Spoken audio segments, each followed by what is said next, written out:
Welcome back to the channel. I'm deeply grateful to see you here again. Today, we are going to explore a subject that touches the very core of what it means to believe in Buddhism. Many people turn to Buddhism in times of crisis, when life falls apart, when disease strikes, when relationships fail, when money runs out. You often see temples filled with people burning incense, kneeling before statues, begging for a turnaround in fate. But here's the question we need to ask ourselves with honesty. Can burning incense and praying to the Buddha really change our destiny? And if not, what exactly is the point of these rituals? Let's face it, many people practice Buddhism the way they play the lottery.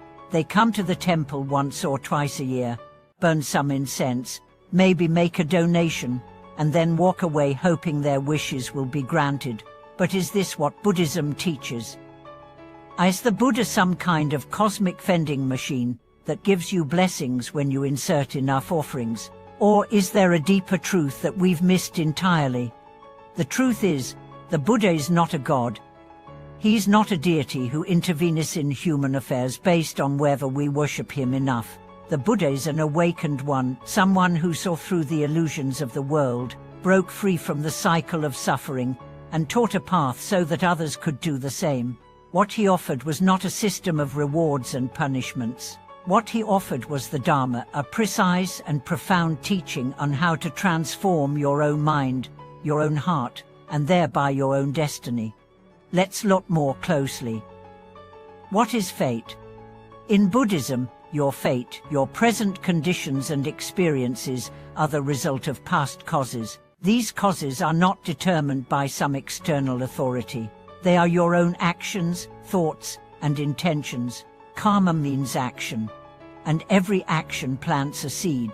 That seed grows and bears fruit when conditions are right. If your life is filled with suffering, it is not because the Buddha neglected you. It is because certain seeds planted by you in the past are now maturing. This is not a message of blame. It's a message of empowerment, because if your past actions created your present reality, then your current actions are creating your future. You are not a victim of fate. You are its author. So, what role do incense and prayer play? When you burn incense, you're not making a transaction. You're making a statement. You are declaring your intention to purify the mind. The rising smoke is a symbol of your aspiration. When you bow to the Buddha, you're not flattering a divine being, you're humbling your ego. You are recognizing that the qualities the Buddha embodies, wisdom, compassion, clarity, are the very qualities you wish to awaken within yourself. But here's where it goes wrong for many people. They think the ritual alone is enough. They think lighting 3 sticks of incense and chanting a few verses will somehow erase the years of greed, anger, and ignorance they've accumulated. They hope the Buddha will cancel their karmic debt like a divine accountant. But karma doesn't work that way. Karma is not superstition. It is the natural law of cause and effect. If you want different results, you must create different causes. Lighting incense without changing your heart is like washing the outside of a cup while leaving the inside filthy. It looks good, but it doesn't change anything. True worship begins with inner transformation. Let me tell you a story. A man once came to a temple and knelt before the Buddha statue, crying, "Please save me. I've lost my job, our wife has left me, my children hate me, please turn my life around." A monk quietly walked up to him and asked, "Have you ever practiced generosity?" The man shook his head. "Have you ever tried to speak with kindness?" Again, he shook his head.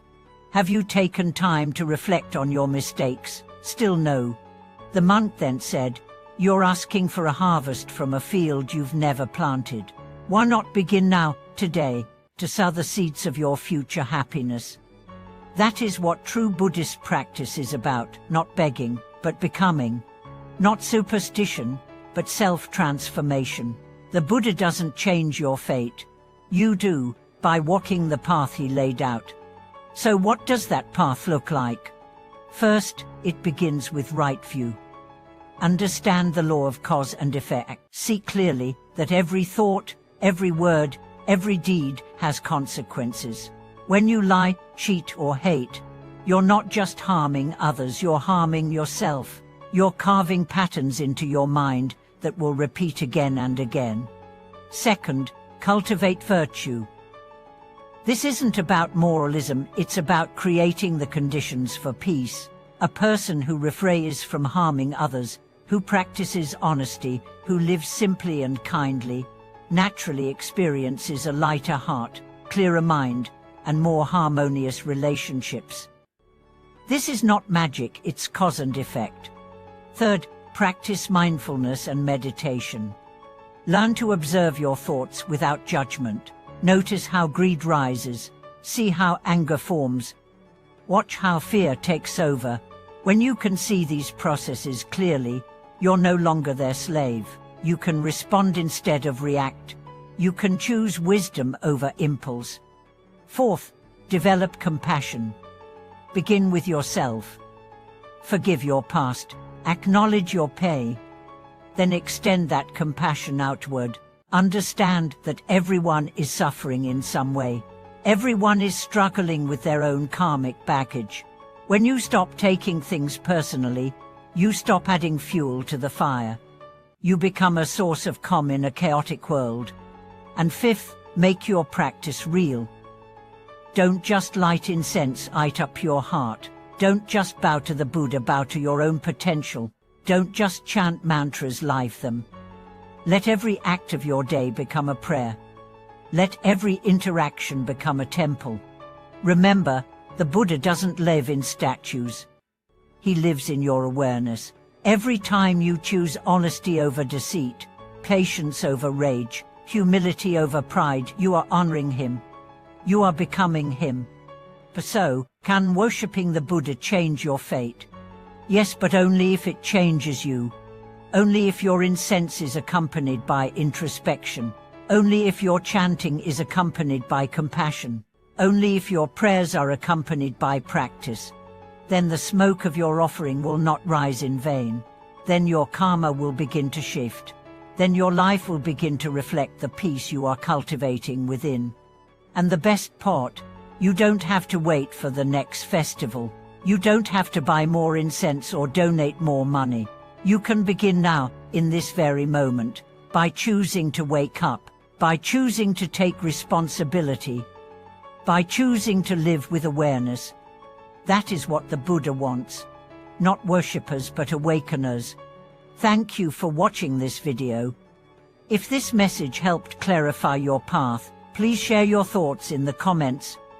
Have you ever mistaken ritual for practice? What changes have you made to align your beliefs with your actions? And don't forget to like, subscribe, and turn on notifications. Together, we can build a community rooted not just in faith, but in transformation.